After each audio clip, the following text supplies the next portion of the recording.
let me move on to Cook Inlet for a minute. Cook Inlet, much smaller fields in terms of production, much smaller in terms of capital spending. We're talking about maybe a tenth of as much, a couple $100 million in Cook Inlet, and that'll be dominated by the three major players in Cook Inlet: Marathon, Chevron, and I believe Conoco is the third one. The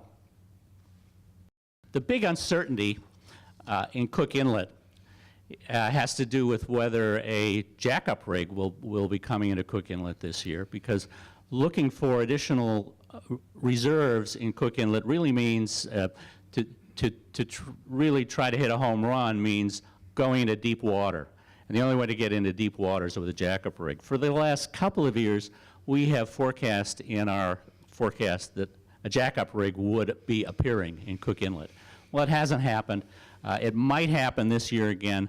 Well, we've sort of backed off in our forecast the possibility of a jackup rig showing up in Cook Inlet. This year, we're a little bit more pessimistic that it will actually appear. So our forecast of a couple $100 million of capital of construction spending in Cook Inlet doesn't include a jackup rig, and that's really the one I might say possible upside adjustment that might result that might come out of this forecast. That is, if that jackup rig happens to appear.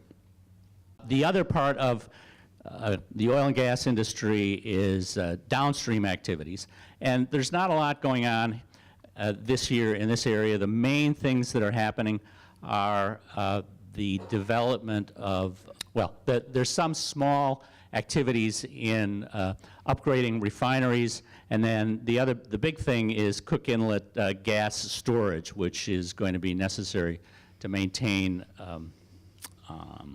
deliverability of gas in Cook Inlet in years to come.